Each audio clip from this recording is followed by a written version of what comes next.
Good morning, everybody. Hope everybody's doing good today. I just wanted to do a little video this morning and give you guys a little safety tip.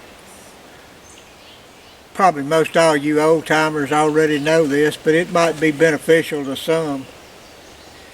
Okay, the scenario is you went out to the pawn shop, gun store, wherever you do business, and you bought you a second-hand rifle or pistol.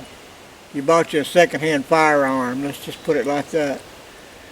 And you bring it home and you're anxious to shoot it, so you run right out to the gun range or to your backyard. In my case, it's my backyard, but you run right out there and you want to shoot your gun, so you just throw some ammo in it and away you go. Well, you might come out all right doing that, and you might not. I've had, you might fall victim to a kitchen table gunsmith, previous owner, like I did one time, and just to get right down to it, I tell you the truth about it, I've blowed up 2 guns in my life. One of them was my fault, and one of them wasn't my fault. I had always wanted me a 7mm Mauser. Well, I finally found one, and the price was right on it. And I brought the thing home, and it's always been my practice, and I was taught from a young age to do this. If you are going to shoot a gun that you don't know about, especially a second-hand gun, you need to strap it down. Either tie it to a tree or strap it to a table. And let me turn you guys around, I'll show you what I'm talking about here.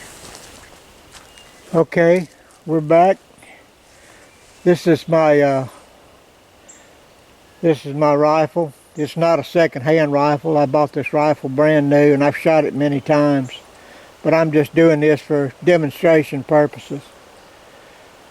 And I'm testing out a new load in it, so it's always good to take precautions. But anyway, to tell you about that Mauser that I bought, I got it home, I strapped it down to the gun table, and just like this one here, and I put the string on it, backed off 15, 16 yards, pulled the string, gun went off, and all hell broke loose.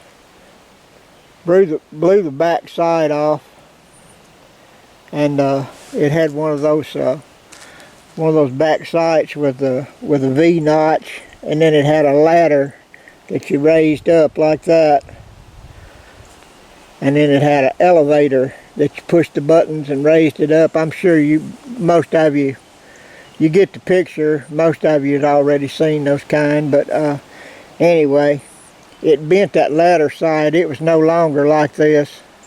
It was bent over like this, pointed back toward the butt of the gun. And the elevator, the thing that goes up and down, the metal piece, it was gone. I don't know, I've never found it to this day, and I've been over this whole area out here with a magnet. I don't know where it went. But I do know if I'd have been holding on to that gun, it would have been right through my forehead and right out the back of my skull. And I wouldn't be standing here talking to you guys today. But that just goes to show you the dangers of a used gun. You don't know what the previous owner did to those things. Now in this case, that rear sight, the previous owner had removed it, and he'd tried to drill and tap it for a scope right under that area where that rear sight was. And he went too far with his drill, and he drilled into the chamber, which is bad. And instead of rebarreling the gun or scrapping it and using it for parts, he took it down to the pawn shop, gun store, whatever, and he sold it. Passed his problems on to the next fella. Well, if the next fella had been man that wasn't as cautious as I am, he'd be a dead man today, because that gun blew up, and it would have definitely put that rear sight elevator right through your forehead, probably right between the eyes. Anyway, I just thought I'd tell you guys that story and let you know that you can't blame these gun shops. They don't have gunsmiths on hand. Heck, you can't hardly get a gunsmith at any price these days. How many gunsmiths do you guys know? I don't know very many. Most of the ones I know are either retired or in the cemetery. That's a days gone by trade right there. There's nobody getting into that anymore much, at least not around here. So I'm just doing this. When you buy these guns, do it at your own, use common sense, because you don't know what you're getting till. Now, if you pull the string and the gun goes off and nothing happens, the gun doesn't blow up or anything like that, then you know you got a good, safe gun. But other than that, you don't know beans about that gun. So I just thought I'd do this video to kind of let you guys know my opinions on some things. And I've got this gun strapped down with take-up straps. And if you don't want to invest in those, get you some towels. Put your towels right there where the straps are. Get you some duct tape and tape it. Go under the table several times. Secure the gun, and the towels won't let the sticky part get on your nice blued barrel or your pretty stock or anything like that. You'll be protecting, but you'll be accomplishing the same thing. You'll need a long piece of rope or paracord or something. And this is just a little hook. It's just a little hook off a clothes hanger. I just cut a clothes hanger up, made me a little hook. And this gun's pointing basically right into the ground, by the way. It's not going to be shooting out across there anywhere. But let's give it a test fire, show you guys what's going on.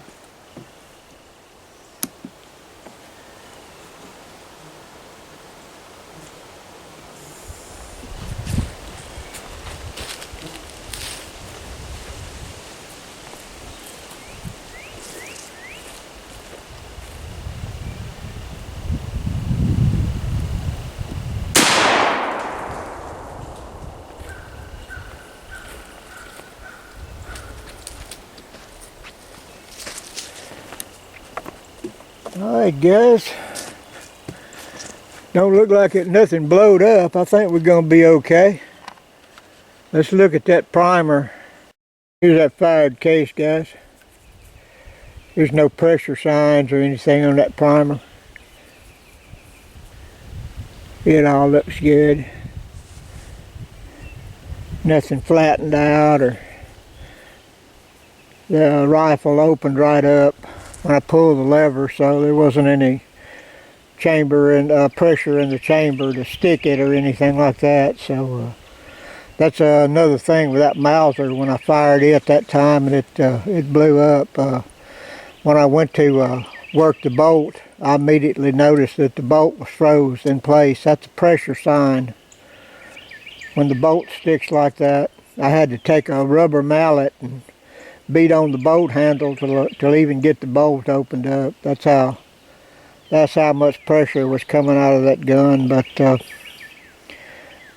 anyway, I hope this helped you out a little bit, guys. I just want you to know that you need to respect these guns, used guns, and new guns too, for that matter. I mean, but most of the new guns you can pretty much rely on, because they're test fired at the factory. If anything was going to blow up, it would blow up there. So you pretty well can be assured that you're okay on that. But when you're buying the the used guns or the previously owned guns. Just look those things over and be careful, and when you fire the first shot out of it, do just like I showed you here. If you don't have a table, if you don't want to invest in this, just get you some duct tape and strap that thing to a tree or something or another and back off. You know, most everybody's got some string and a clothes hanger. You know, you can make you something to pull your trigger with. Just stuff you got around the house there. But anyway, appreciate you guys watching. If you want to, subscribe and like the videos, and hit the bell notification where you'll be notified when we post new ones. We appreciate y'all, and we'll catch you on the next video. Bye.